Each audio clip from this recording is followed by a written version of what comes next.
Good afternoon. Thank you for being here. I'm Robert Ovosa, former school superintendent in Palm Beach County, Florida, as well as Fulton County Schools, which is a large district in Georgia in the Atlanta metro area. I also serve as a chief in residence for Chiefs for Change, and I am very fortunate to have Michael Hinojosa, who just recently stepped down from the Dallas ISD superintendency. I was joking with him this morning. I was so proud of the fact that I finished 25 years in public education, and then Michael reminded me that he had been superintendent for how many years? 27 years. 27 years. So obviously an individual with a lot of experience. But here's the difference between you and I. Yeah. You know how to do the job. I know how to get a job. Okay, all right. Well, we're very fortunate this last year through a generous engagement with a variety of different school systems to work on things that school districts needed to do in order to open and to be prepared for the students and to leverage the funds that were available through our federal government. For those of you who are not aware of what Chiefs for Change is, I'd like to share just a few minutes. We are the largest network of bipartisan school districts across the country. Nearly 7 million students are impacted by the leaders in our cohort. We are also very fortunate to run a very unique program called Future Chiefs, where we identify individuals who are very talented, who are interested in improving outcomes for kids, and who want to move into superintendent's role and make an impact for children. And so these are just a few photos of individuals who are part of our network. This past year, we were very fortunate to work with Dallas ISD along with some other individuals to create a procurement process. As you know, for those of you who work in education, whether you individually are a person who's personally responsible for procurement, or you're a chief financial officer or operations person, procurement's often one of those things that we don't think about much until things go sideways. And so with the amount of funding that was coming through, Dr. Hinojosa and his team in Dallas said that he wanted to get after this.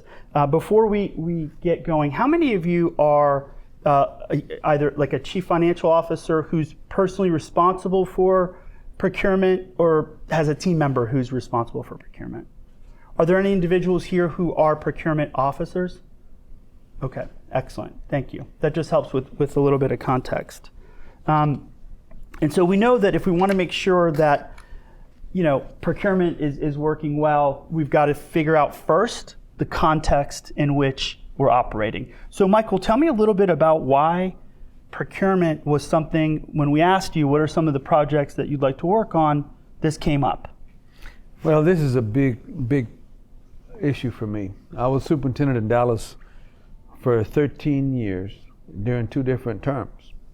And in Dallas, we took on some stuff like it's hard to improve student achievement. We went from 43 F schools to 4. And so if we could solve that problem, why can't we solve this problem?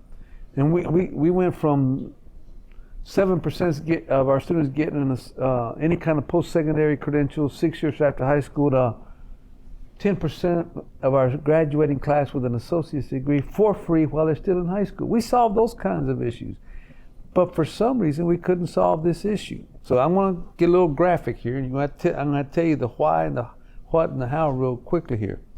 But it wouldn't have happened, it hadn't had two things happen. We wouldn't have been able to solve it if we didn't have support from the top. So I had to use a little bit of bully pulpit. Luckily, our school board knew that this was a problem that needed to get fixed. And this is pretty linear. This is not esoteric stuff.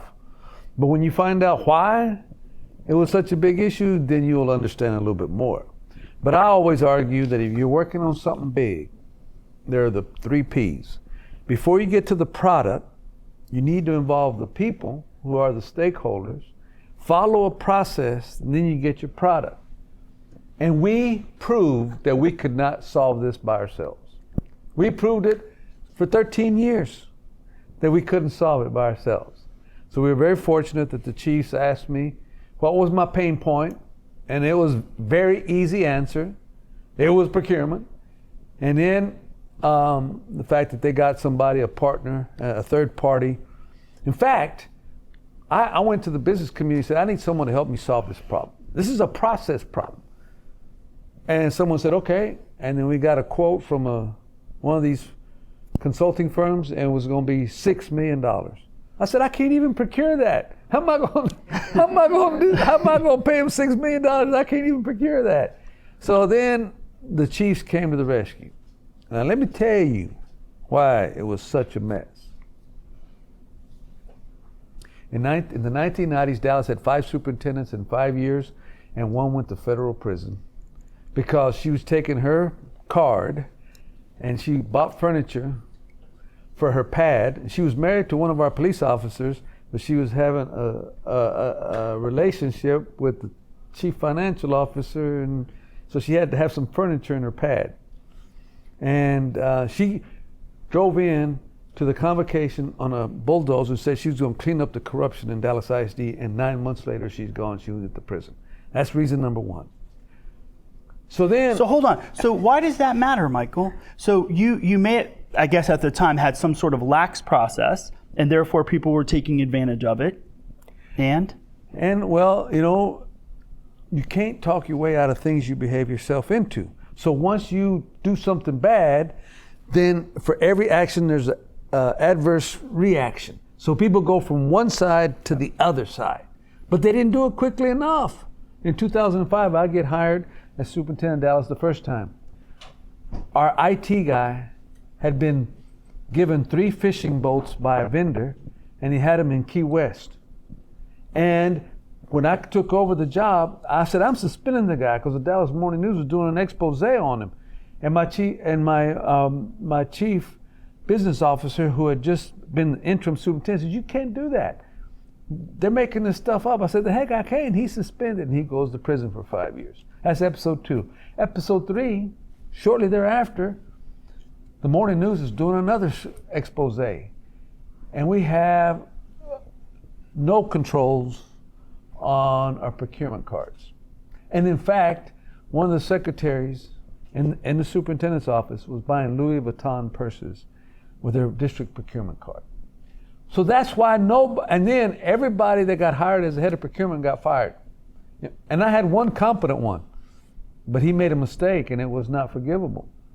So for 13 years, this was my Achilles heel. And so what happened is they put in so many rules. And we have this core 4 for customer service. Focused on student achievement, fast in delivery of products and services, flexible in delivery of products and services, and friendly to all.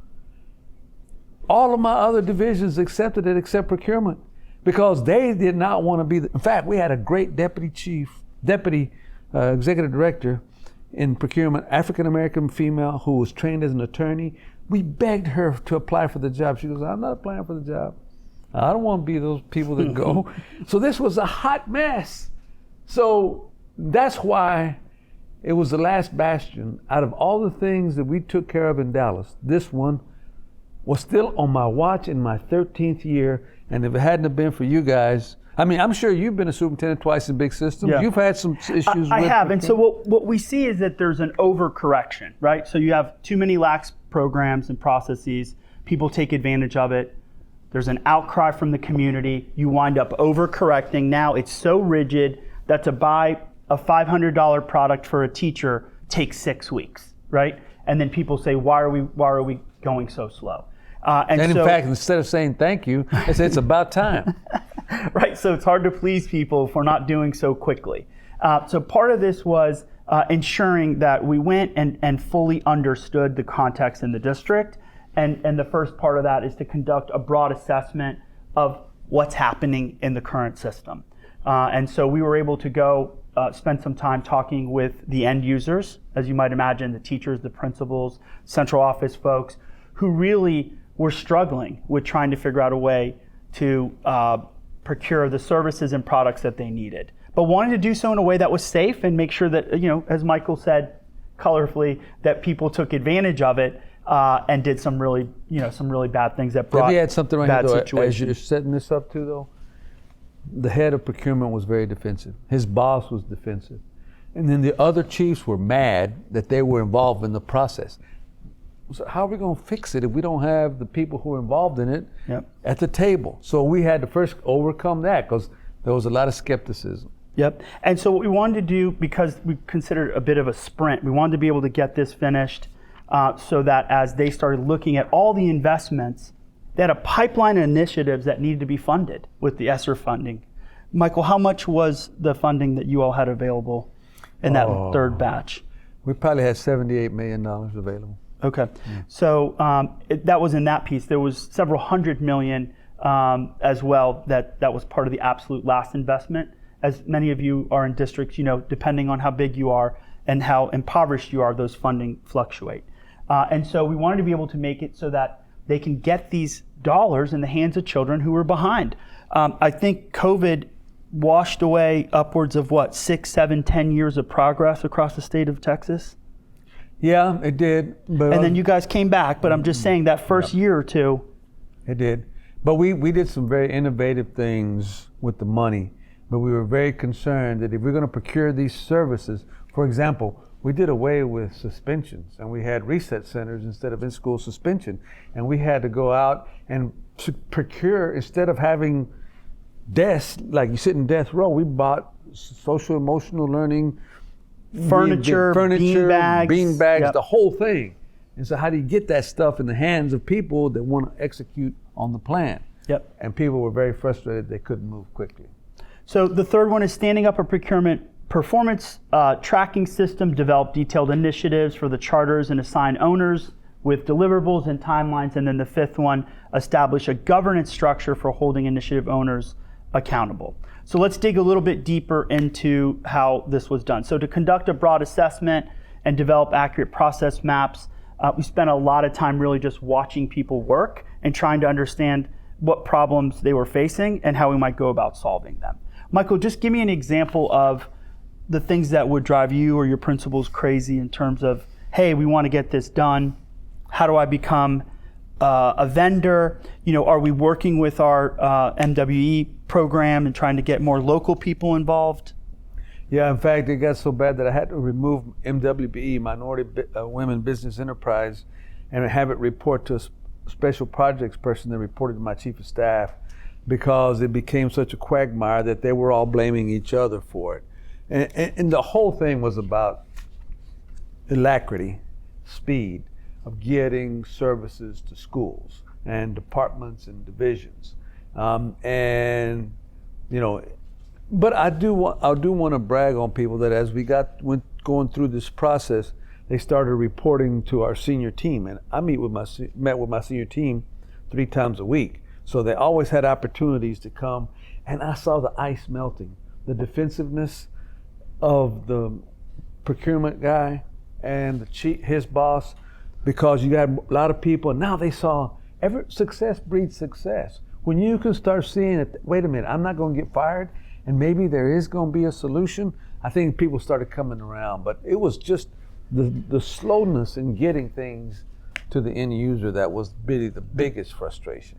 Well, you mentioned some of the initiatives. I happen to know because I was there with your team this last year, working on behalf of Chiefs for Change on some of the initiatives. You mentioned the Reset Center, you mentioned the work you were doing on social emotional learning and others. In fact, if I remember right, there were 25 key initiatives.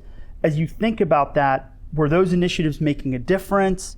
I know you were big on return on investment. You're like, hey, we're spending all this money. I want to know what's working, what's not. What are some of the things that you recall from that? Oh man, there were 2 outstanding things that we did. First of all, we went to multiple calendars, but command decisions are easy to make but hard to implement. So to go to a non-traditional calendar, you had to have 80% of the staff and 80% of the parents buy into it. So we had 5 schools that completely reinvented their calendar. So they needed stuff in August so they could execute on their new calendar. And can you give an example of the calendar? Sure. Give me an example of one. Well, instead of having 185 days from August to like consecutive days. They spread out over the whole year. So now if they wanted to teach something if they wanted to teach a math concept with the arts or with robotics, We had to have services that we had to, and they had the whole year to teach it. If we wanted to have an artist in residence come in and teach something, now they had the whole year to do it. Now the other one that was very powerful was the intercession, where you went to school 5 weeks in a row, then you were off a week, and then 5 weeks and you're off a week. So we took the kids that were furthest behind and we put the best teachers in front of them for that week. And so we saw a lot of movement. But also they needed to have materials and stuff, because now the calendar was completely different. Right. And then, so that was one that was very successful. And then also we reinvented after school. For the 60 toughest schools, the kids got to stay till 4 o'clock. But we wanted to make sure that they wanted to stay. They told Mom, don't pick me up at 4 o'clock. I'm staying to 6 o'clock. Because we're gonna feed them, we gotta get the food there. We also tricked them into learning. It did robotics. we had the arts. And so it was very exciting for those 60 schools, but we needed all these products and services to need a product or a service. Right. How do you get that? You got to procure it. Right. So those are things that my team put together an incredible plan. But it needed to be funded. But it needed to be funded and needed to be executed. So tell me about the summer school program. I remember it had a catchy phrase, a name. Yeah. What was it called? Yeah, summer school was really exciting for us. Summer school, we wanted to call it Summer Breeze. Summer Breeze. So what is Summer Breeze? Summer Breeze, it was like where it's the Isley Brothers version of Summer Breeze, where it was so cool to be in summer school that the kids were fired up about it. And so we had the arts, so it wasn't just about remediation, because as I recall, it was acceleration. Exactly. It was acceleration. We had this belief that, we got to catch up, but we got to blow past that. And remediation is a deficit model, and we believe in the abundance model. So we had to have the stuff we completely reinvented summer school. We did it ourselves in June, but in the beginning of August, we had to procure services from other providers in the community. And so that was a challenge. And the last one I saw that I think still has a lot of promise, it's not there yet, was the Reset Center. And so most of us know we work in public schools. There's a fight on campus. The first thing we do is suspend a student for 10 days. You're skipping school, you get suspended from school, which makes no sense. The research is pretty clear out of the University of Chicago. Focus on attendance, get great instructional materials in front of your kids, put good teachers together, and great things will happen. So Michael's hypothesis was, look, you just send a kid home for 10 days. It's not really solving the root cause. And so part of this was creating reset centers in high schools and middle schools across the city to reduce suspension, but more importantly, try to arm the kids with the kind of like internal controls to solve issues, talk about things. They had a big program there called Real Talk, which young men who learned how to deal with their emotions and use their words instead of their hands. So really proud of the work that y'all did. The one thing though, what is the problem you're trying to solve? This is the problem we were trying to solve. 10% of our students are African American males. 51% of our suspensions are African American males. And so it was just unacceptable. And so I said, why would I ever suspend a student again? Now that we have all these devices, we have all this technology, we have asynchronous learning. And that's what I expected my team to come back and say, well, we'll just put them in a separate room with all these devices. They came back with this plan. Yeah. So it was their plan that Robert described. Now, it's still not perfect, but we had 6,000 suspensions the year before we did this. And I was shocked that 4,800 of them were out of school suspension. I thought you'd go to progressive discipline in school before you go to out of school. But no, the first thing was kick them out. And then after the reset centers, we only had like 250 kids referred, and only about 10% of those got referred back. Yeah, but if there were dangerous situations, you still had an expulsion. That's level 5. Those were different. Those were separate. So as we think about those same KPIs we were tracking on the academic side, you need to track the same sort of KPIs on the procurement side, which is how long does it take from an individual saying, I have a product I need to purchase, I have a service I need to purchase, how long does it take, right? Are you working with your teams in terms of creating a cadence for when, so if you're interested in putting in a new reading program in August, do people in your district understand that they need to start in January working with teams of people, making sure the IT team is involved, making sure that the legal team is involved, ensuring the teachers have buy-in, And a lot of us just don't do that. We don't teach our people how to use our services. And so what we learned here is that it's important to identify these KPIs early and making sure that we track them regularly and report on them so that there's ownership. Does that make sense? And I think many of us just assume that our academic side of the house knows how to do that. In terms of developing an initiative charter, here again in this project, we found the right people. Michael said it very, very clearly, which is you have to have buy-in at the top. Is your superintendent making it a priority? Is there a champion on the school board who understands it's important that we think differently about procurement? People get really nervous about procurement. Why? Michael just gave an example. Houston ISD.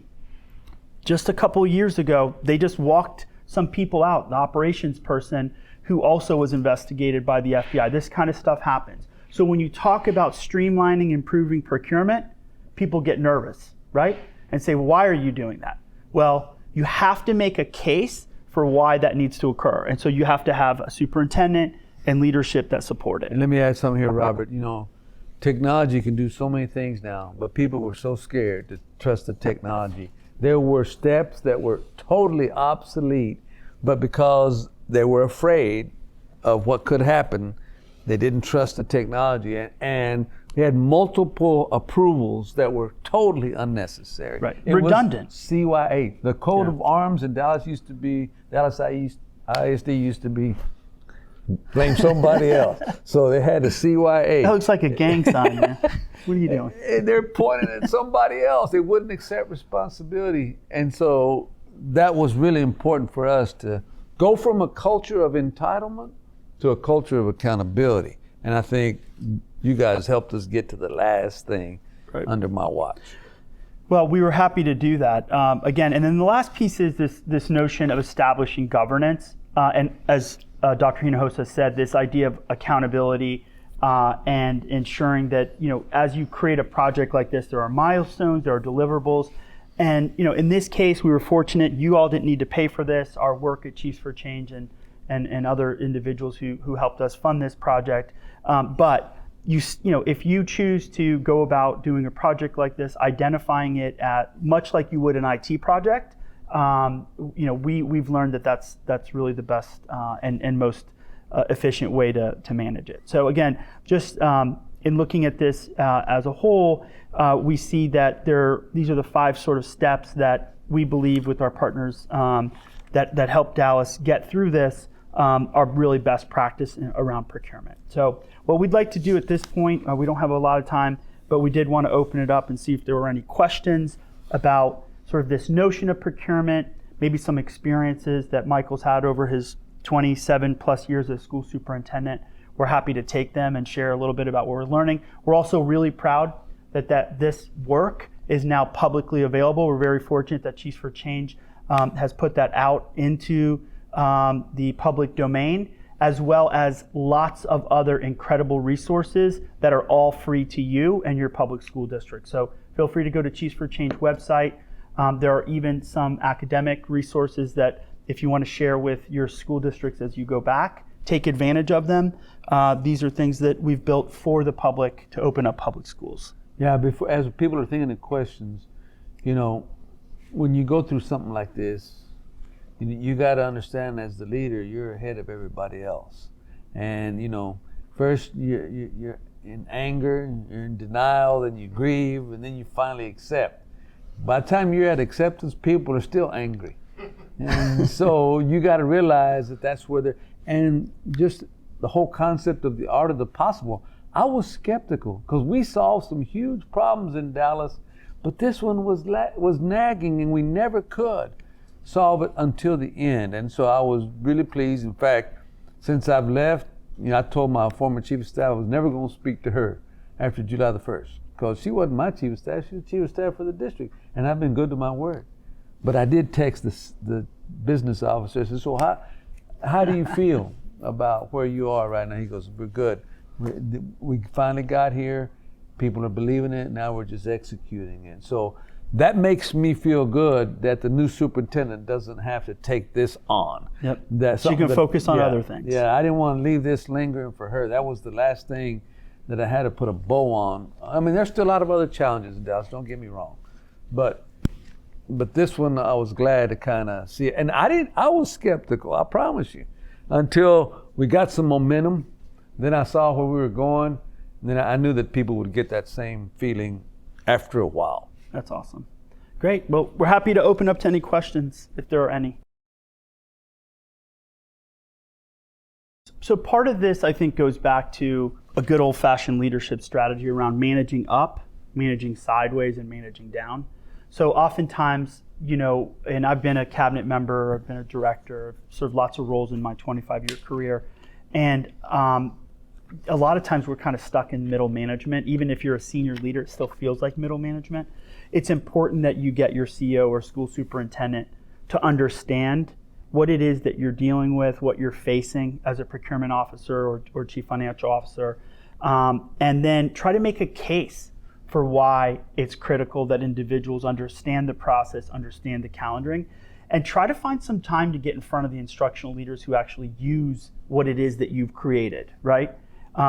It is kind of scary, and you get nervous, but at the same time, you have a lot of anxiety when a principal says, I need this. And we've got this summer program, and you've got a process to run through, and you have to make sure every T is crossed and every I is dotted. I think getting in front of the superintendent, trying to help him or her understand what it is that you're trying to do, and if they can, get you periodically in front of the principals and others at meetings, where you can share a calendar. Hey, if you're thinking about purchasing, guys, you can't just buy stuff like you think you are going to the store. Like, there's a process. Let me tell you what Robert said and describe it. It was an article that I read in 1994 from Harvard Business Review about why transformations fail. And you're onto something. Transformations fail for two big reasons. One is there's not a sense of urgency. People need to understand why this is urgent. But some people, all they do is tell you what the problem is, and then they admire the problem and tell you how sorry you are. That does nobody any good. But the problem has to be identified before you can get to a solution. And if you can't do it yourself, everybody listens to somebody. And you need to find someone who is an ally that says, look, this is really going to help. This is really going to hurt the principals and the teachers in the schools if this thing's not solved. So you don't have to be the one to do it, because they might see it as self-serving. So you have other people identify the problem. The second reason is that there's not a guiding coalition to solve the problem. So what Robert described and what we had to do, our guiding coalition included McKinsey, Chiefs for Change. It included all of our senior team was so frustrated that this wasn't working that they all started going to meetings and gave up their time, because this became a guiding coalition. And once they quit blaming the procurement guy, and he kept his job because he was competent, it was a system problem. It wasn't a person problem. And so, but you just got to identify who is going to win. And that's your guiding coalition. And that's how you get them around there. The end user. There were so many manual processes. I was actually shocked to see how much things changed hands, even with physical paper still. And again, a lot of it came from the history. That's why it was important that Michael talked with you. How did they get there? Well, they got there because there was a lot of mismanagement. And no trust. And so the system became so difficult to complicate, and it was done on purpose. It was done to slow it down so that people couldn't cheat or steal. And so it got to a point where it was so slow, it was completely inefficient, ineffective, and causing anger and frustration. So the first thing is understand your process. Take a look at it. What's working, what's not? Are there any software systems that need to be put in place? Are there any things that allow people to, make it easier for vendors? Like, all we heard was vendors just gave up trying to do work with Dallas. They don't work with us. And then we're like, well, where's all the competition? We know this is a huge city. There's got to be people who can come and cut the grass. They were trying to do more work with local people. No one was signing up. Well, come to find out, you needed a freaking law degree to fill out a vendor document. The contract document was 60 pages long. Right. Who reads 60 pages? I mean, at some point, the small vendor's just thinking, I'd be better off just going to work somewhere than I am trying to build, you know what I mean? So that was frustrating, and they wanted to have more local engagement, but it was not easy for the people. But also let me add to this, because of that culture in that department, they kept telling us they were understaffed, and we didn't believe them. We thought they were just whining, but they were truly understaffed. So part of it is you needed more hands on deck, and once you got the right manuals, and it was not a shock why they were so far behind. Then once we had somebody externally tell them, well, you do need more people, and you need different kind of people, because some of them were not, and so we had to move out a lot of people and get better people, and then we had to change the culture, and because culture trumps strategy. You'll go someplace for the money, but you won't stay. If you feel like you're mistreated, you're not going to work for a boss, or you're not going to work in a system that's toxic. And so we had to own that part too.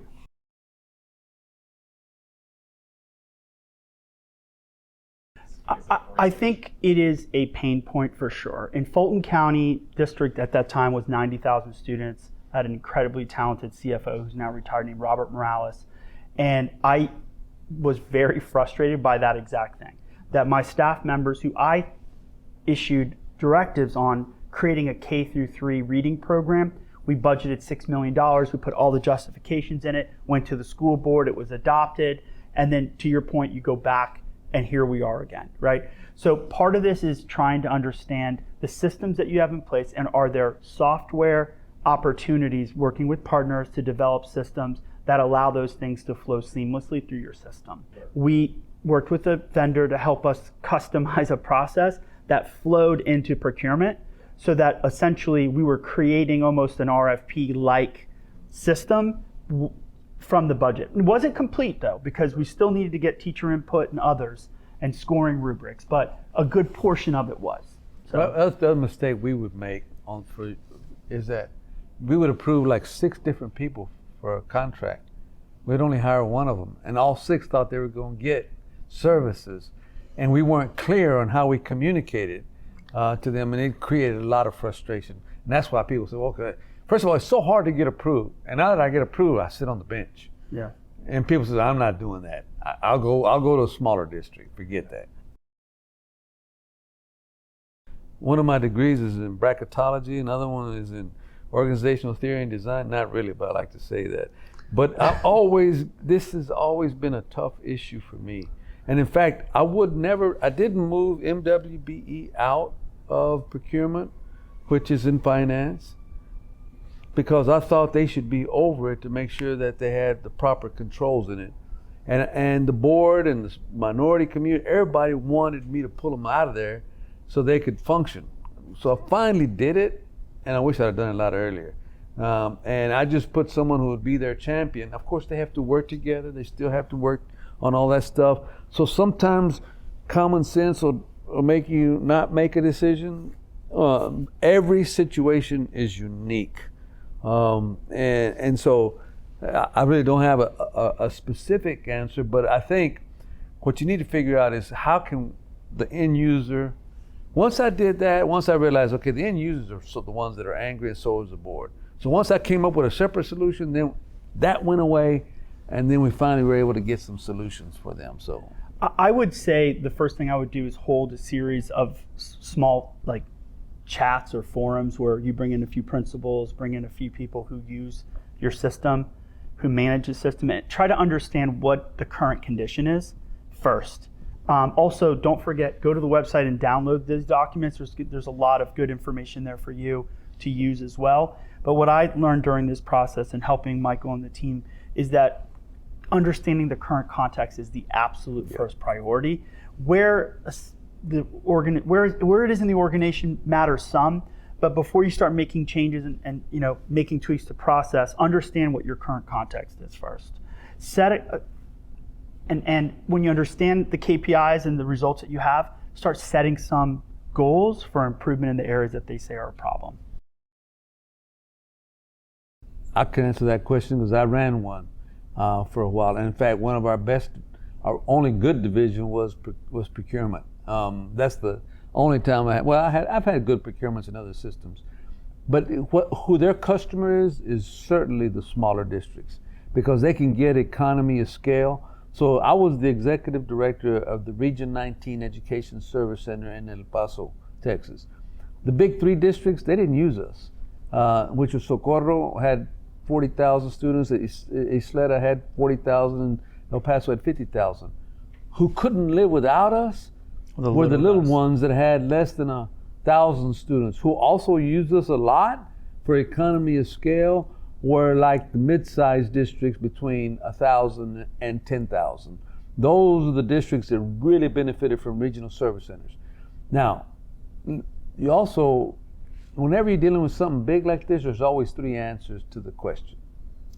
There's the legal answer. Yep, the general counsel says I can do that. Then there's the political answer. How's this going? I'll give you a very specific question, answer of the political. And then what's the practical answer?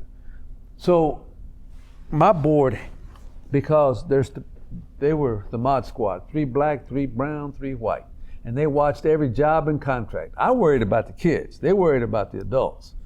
And they would get so suspicious if we were very efficient and we went with a state co-op or a service center co-op, and we could get things very quickly and get things for our principals.